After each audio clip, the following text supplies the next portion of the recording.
Welcome everyone to our third Arctos podcast, and today's podcast will be on the news of week September 30th through October 4th.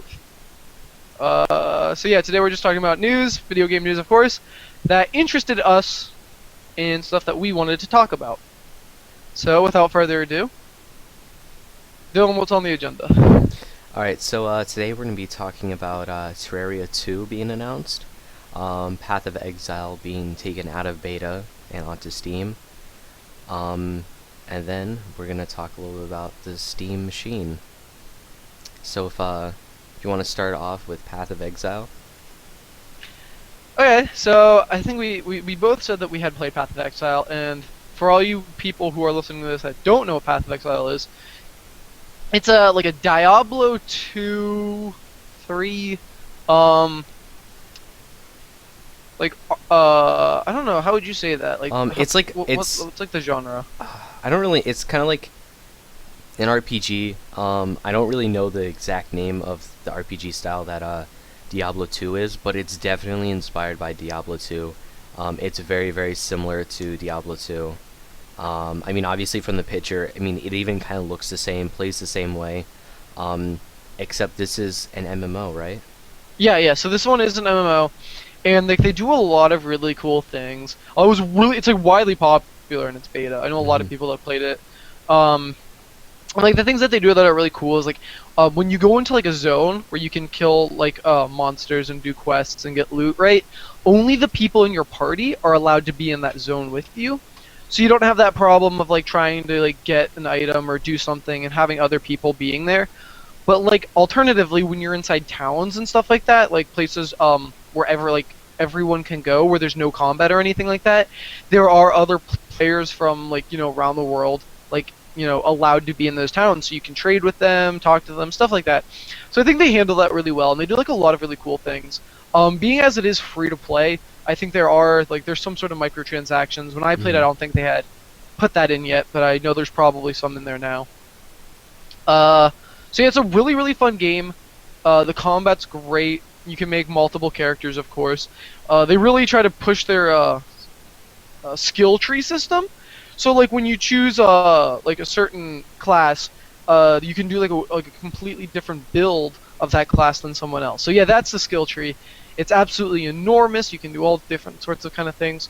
And I thought it was like pretty big news today because it's going to be on Steam, so that's going to encourage a lot of people who probably wanted to try this game and are kind of too afraid to like play games that aren't on Steam. We'll allow them to get into the game and see what it's like and stuff like that. Make it easier for them. So I'm pretty excited that it's coming out. I'm a fan of it. I might go back and play it now that it is on Steam, just to check out the new features that they probably patched in, see if they fixed a few things, and hopefully it's a great game. So yeah. Alright, and then so what we're gonna jump to next is straight to Terraria, which if you don't know what Terraria is, it's basically, I mean, I don't like to describe it like this, but basically it's like a 2D Minecraft. That's kind of the best way to describe it. But what's a little bit different is it's a little bit more focused on like combat than Minecraft. And so basically how it works out is you start off kind of in a blank world, and then you start obviously like digging and mining, and you get resources, and obviously you build up from there and get more and more resources. Yeah, and that's kind of how it plays out.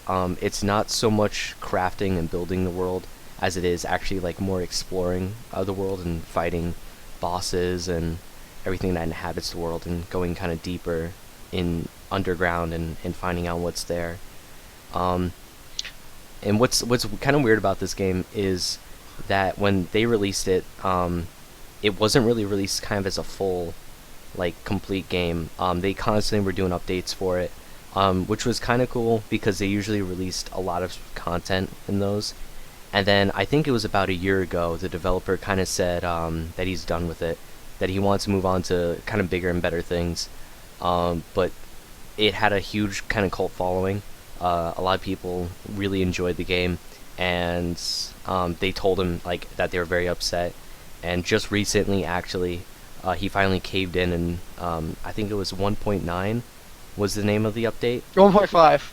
I think it was 1.5, yeah, 1.5. I didn't remember what it Yeah, was, yeah. but it released like Yeah, it's a humongous amount of content for it.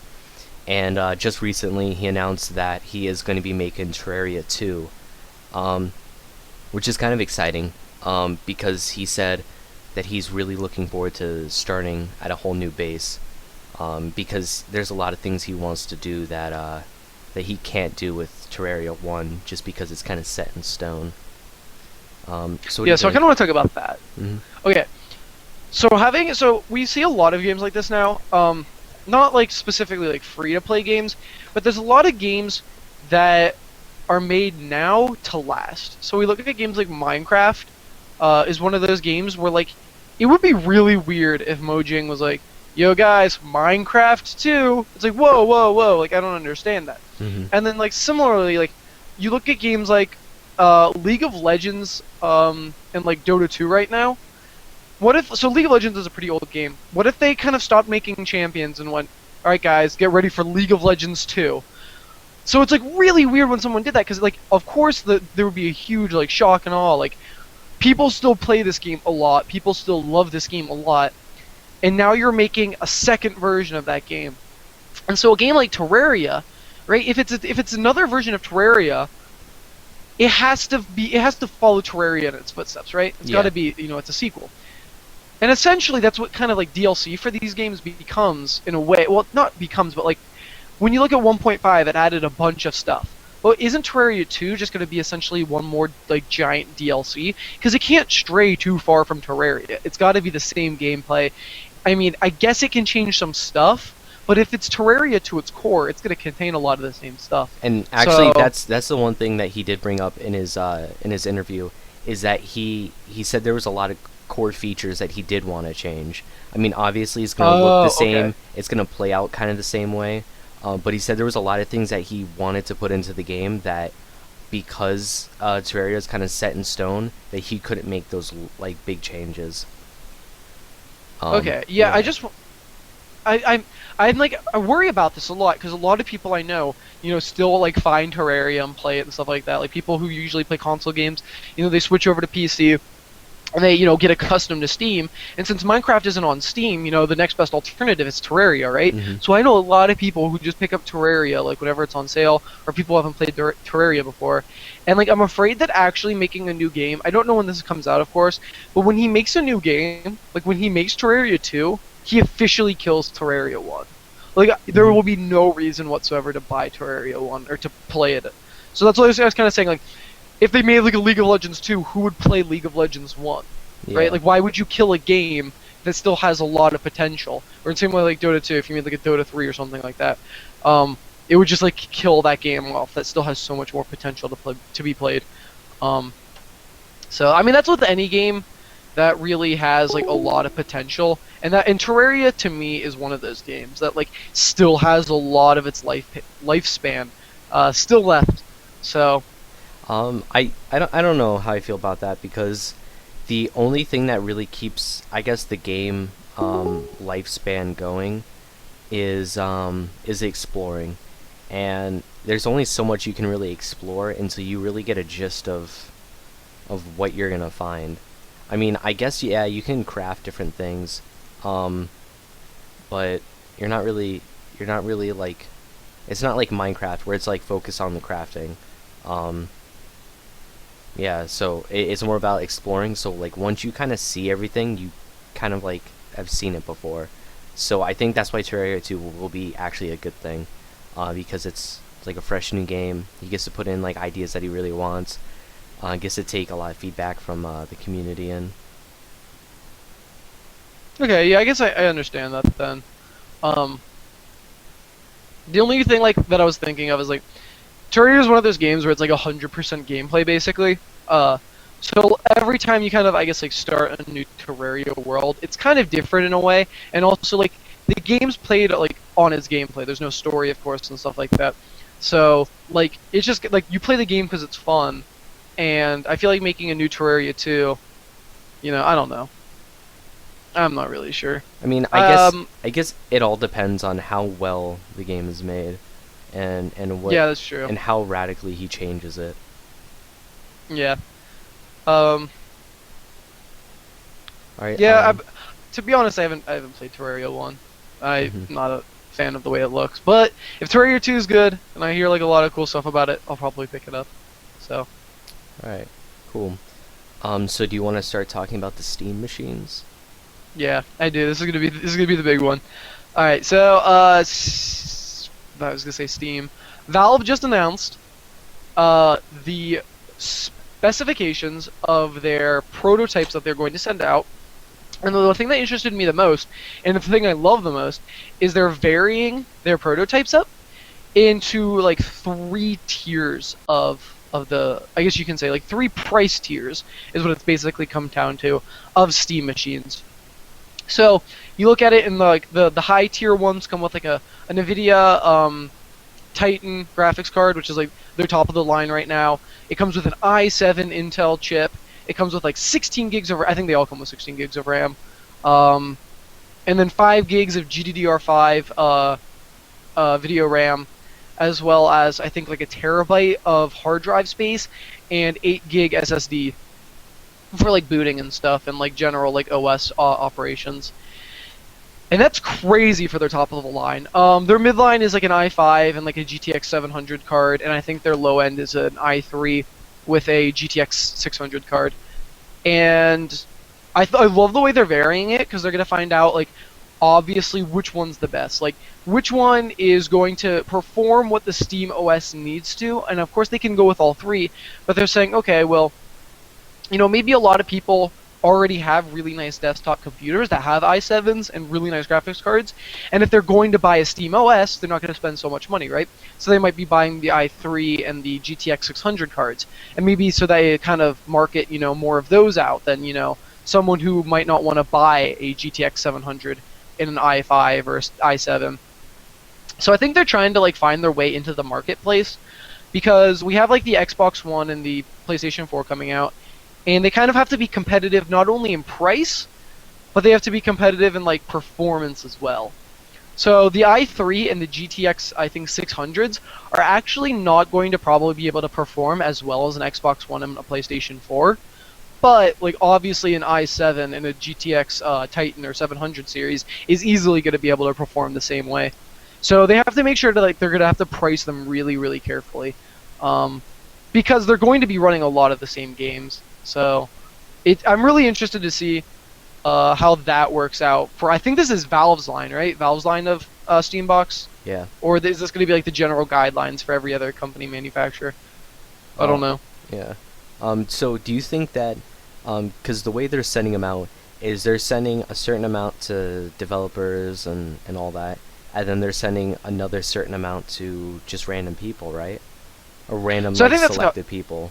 Do you think they're gonna play favorites and kind of like save the ones with the Titans in them only for like developers and stuff, or do you think they're just gonna kind of randomize it completely? So for developers, like publishers, big video game websites and stuff like that, of course they're gonna send like they're probably gonna send them all like as version of it or something like that, maybe like a hands-on thing just to get more publicity, and then they're gonna send out 300 random ones to people who wanted to get in to opt into like the beta. So I hope they vary it. I hope they do it randomly. So I hope maybe they send like like okay, for the people they're sending it to, like the consumers, I hope they just can send completely random ones, right? Because I feel like that is going to be the best, like the best results, like the best feedback they're going to get. So like if I say I get one, I get one with the i3. Say I get the low end, right? I know what I'm getting. Like I'm gonna just like try it. I'm gonna see what games I can play on it, see how well the games look, see what frames per second I get, see how like everything performs and stuff like that. And then I can say, okay, this is the i3. This is how I felt with it. Yada yada yada. And then so say someone like you get the Titan, right? And you're like, okay, cool. This is all that stuff. So we like send 2 different things of feedback and stuff like that on 2 different devices. And I think that's probably like the best way to do it. Sending everyone like one, like the Titan or whatever, or the 760 card or the i5, whatever, I don't think it's the best way to go because you're not going to get like a lot of variation. So like say I got the i3 and I'm like, man, I really wish I could run this game on high. I can only run it on medium. I could tell them that. I could say, well, the i3, it's a good they're the i3, whatever. The low end tier Steam box. I can say, well, it was okay, but maybe I'd rather have the i5. Maybe I'd rather pay $100 more and get one with i5 in it. And then Valve, could look at them and say, okay, maybe the i3 one actually isn't going to work, and maybe our low tier one's going to be the i5, and maybe we're not going to sell one for that cheap or something like that. So I hope they do that. As for developers and video game websites and stuff like that, I don't know. Maybe just send them like the highest tier one. I don't know, because I don't know. I don't actually know. So. I mean, so overall, how do you think this beta is gonna work out? Do you think it's gonna make them change around the Steam machine like quite a bit, or do you think they're probably gonna probably stay somewhat the same? So obviously the operating system is going to probably go through some major overhauls because that's also the easiest thing to change, right? Mm-hmm. I don't see them actually changing too much of the hardware. Like, the hardware sounds amazing from what I read, but like, I don't think they're all of a sudden going to be like, oh, we're switching to AMD cards, or we're switching to AMD CPUs, or we're switching to something else, or something like that. Because they're essentially just sending you a gaming PC is what they're doing. Mm-hmm. So there's not too much to change in terms of hardware. You're getting what you're getting. Essentially, if you bought an Alienware, it would be the same exact thing with a different operating system. Like, of course, price obviously varies and stuff like that, but like, it's just a gaming PC is what they're sending you with their operating system on it. So I think the OS will probably go through some major overhauls. There's going to be updates and stuff like that, and I love how it's completely free. I think that's super super awesome, which means you'll never have to pay for an upgrade. It's just Steam OS. It is what it is. So I'm excited for it. I will probably not buy a Steam box because I have a PC, but I'm definitely excited. Do you think a lot of people will actually make their own Steam boxes? See, it's tough. Valve's in this weird market because people who are going to make their own Steam boxes probably already have Steam. So it'd be weird. I don't want to be like the one to I don't know. I'm gonna just say it. If you're going to make a separate computer for a Steam OS, you probably have a lot of money to spend. Like, for people who are college students, just getting out of college, living by themselves, people who don't make that much of income, they're obviously not going to be able to spend, $800 on a PC gaming rig that can play games at pretty decent settings and stuff like that, and then just turn around and spend another $800 on a Steam OS or something like that, because they already have something that can do everything the Steam OS can do, literally everything, because it runs the exact same games. So I think it's going to be more popular and prevalent with richer, more well-off people. Because I said I'm not going to make a Steam box. Well, I might make a Steam box if I have some pretty bad computer parts, and I just want to play something I can play in my living room and stuff like that, or I can play indie games. But obviously, it's not going to be my main way of playing video games. So I don't know. Will you ever make a Steam box, or? I probably won't make a Steam box, to be honest. But where I think it'll really find its market is it's really gonna kind of bridge that gap. Of console players who do want to kind of go over to PC, but don't necessarily want to commit to actually building a gaming PC or buying a gaming PC, because there might be options with the Steam OS to get something that's maybe a little bit lower end and still kind of similar to a console. So I think that's where it's really gonna find its market. Yeah, if they can definitely make one for if they can make one for $250. I know that's a low price point. If they could get, I'm just thinking of everything, and that would be really pushing it. But if they can make one where it's you can run every single game at least on low to medium settings, right? But you can run them all. You can run some games on high, right? And maybe it has like nerfed storage or something like that, so to make the price a little bit better. But like that would be cool. And another thing, like I was saying before, is like since you can make like Steam OS on anything, or I guess get Steam OS on anything that you can like boot it up on. I really hope that like becomes prevalent for people like me who want to make like a maybe like a really really small micro Steam box and have it to like play indie games on like my TV or something like that. Because I think that's like one of the areas where Steam OS is actually really useful, because uh, Steam obviously has more indie games than Xbox Live Arcade and the PlayStation Network, and so if I could manage to make a small Steam box that could run um, a lot of my indie games that I own on Steam on like a flat screen TV or something like that for maybe only like $150, and that is something I'd really actually want to do, because that'd be worth it for me. So maybe we'll actually see a lot more of that. Maybe we'll see a company do that. A company make like a really affordable Steam box with like a Qualcomm Snapdragon processor, or maybe like a NVIDIA Tegra 3 or something like that. So that'd be really cool, because those cards, or those like GPU CPU combos, when overclocked, can actually perform pretty well. So that'd be something pretty cool to see. Hmm. Yeah, these Steam machines actually really excite me, especially the idea that they're not limited to just one company making them. Like anyone can kind of make them. So I think the variety in the marketplace is actually gonna be a really really good thing for this. Yeah, because that's gonna be awesome. Because I was saying before, like maybe we don't think of something, like maybe Asus gets it and they make one extremely good one, like one with like a i7 Extreme overclocked. I don't know, like some crazy fast Steam box that like kills every console like on the market and stuff like that. And then maybe we see some company do something really like intuitive with it. Maybe add motion controls or something like that.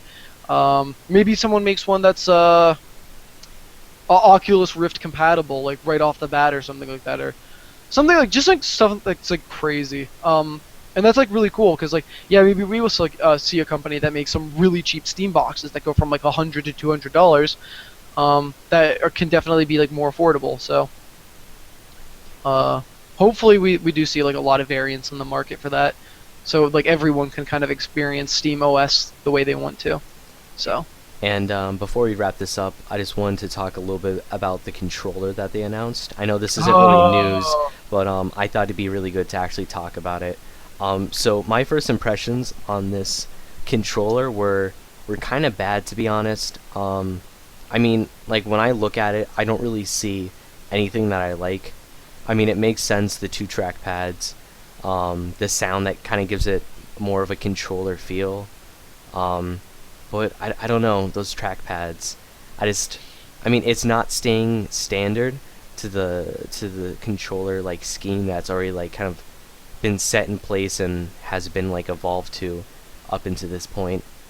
But then on the other hand, if we just kind of stay the same, I guess we don't really come up with innovation. So, and I mean, it's really hard to talk about it without actually having a hands-on with it. So you don't really know how it is. You just kind of see a picture of it. But I mean, that's what I thought of it. What do you think of it? So it looks funny to start off with. Yeah. I read somewhere that it's not supposed to replace. It's not supposed to replace the DualShock or the Xbox controller, and it's not supposed to replace the keyboard and mouse. But it's supposed to be kind of like an intermediate device where it actually performs tasks that an Xbox controller and PS3 controller couldn't really do. Okay, I said that horribly wrong. So it's supposed to like perform tasks that a keyboard and mouse can do, but on a console, and something that a Xbox controller and a PS3 controller can't do. So it's sort of kind of like bridge the gap a little. So I forget like what games they specifically said it would be good for, but it's obviously not for like RPGs and like platformers, but it's actually like geared, I think, more towards like FPSs and RTSs, which is really weird. So it's like kind of like what the keyboard and mouse are for now. And so I guess it's supposed to handle actually pretty well for both of those, kind of the way it is. It's like supposed to be a lot more accurate than analog sticks, being as their trackpad. So like you have it's a much bigger surface, right, for your thumbs, or at least that's the way that it looks. So whenever you like move your thumb like an inch or something like that, it like I guess it feels better and is a little bit more accurate. So the one thing that's like really weird to me is that there's like buttons on the back. There's a bunch of them. So I can't like I don't know if I could ever get used to that. And there's actually more buttons too on the front face of it. Yeah. The buttons look hard to reach. Well, I don't know. Actually, that might not be true. Yeah, I mean, I feel like some of them would be kind of awkward to hit, Yeah. especially since like, I mean, even the Xbox and the PS3 controller, like even if like you're an Xbox player and you put your hands on a PlayStation controller, you can still you still have a similar feel to it. Yeah, yeah. You like no one should really not be able to play on another controller like nowadays. Like everyone should be like, oh yeah, this feels pretty similar, you know. I actually have like an Ouya remote with me actually right now, and that it's got the same layout as the Xbox 360. Like you can pick it up and you're like, okay, this is the exact same thing. And like this, it's just like the only difference between that and the DualShock is the one analog stick and the D-pad is switched, and that's absolutely it. So it's gonna be weird. I actually don't think I think that's gonna be the least popular of the entire thing. Not because it's bad, not because, you know, it doesn't do what it needs to do, but just because, you know, people have their Xbox 360 controllers, they have their Xbox One, you know, DualShock 3s, whatever, and, you know, it works, and they're used to it, and it's just fine, so, I think that'll kind of not be the thing that flies the most. And then also, I'm sure these things can take, you know, keyboards and mice, so really it's probably just going to boil down to the regular controllers and that. But I could be wrong. I imagine that all of the ones Valve send out are going to come with them. Probably not.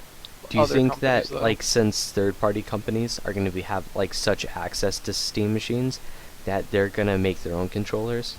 Do you think, or they're going to kind of stick with the Steam controller, or the Valve controller? I mean, because I mean, I could really see like third-party controllers coming out, which could be a good thing, or it could be a really bad thing. I mean, looking at like other Xbox like controllers that third-party made. Yeah, that's a really good question. I don't think other companies are going to really be willing to make another controller, because like the way Steam OS works, it's like if it can be like played on, you can plug it in.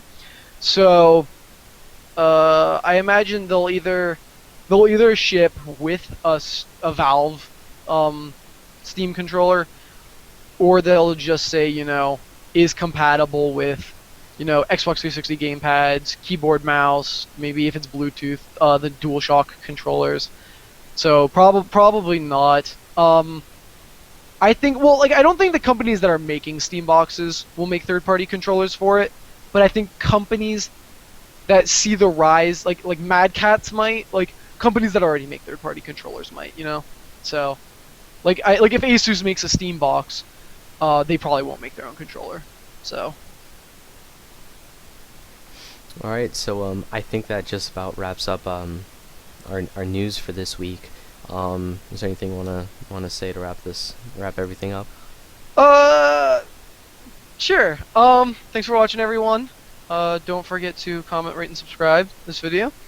This video's week was or this podcast was a little short, but maybe they'll be longer in the future. News is kind of not really a deep subject, I should say. So, hopefully we have a little bit more to talk about in the coming weeks. So yeah, thanks for watching, everybody. All right, and yeah, like Grizz said, thanks for watching. Look forward to next week. We'll probably be doing another like what we're playing podcast, maybe with a different guest this time. And also check out like our videos. We put up a lot of other videos too. Indie Spotlight. Oh, yeah. Indie Spotlight. We actually just put up a new one.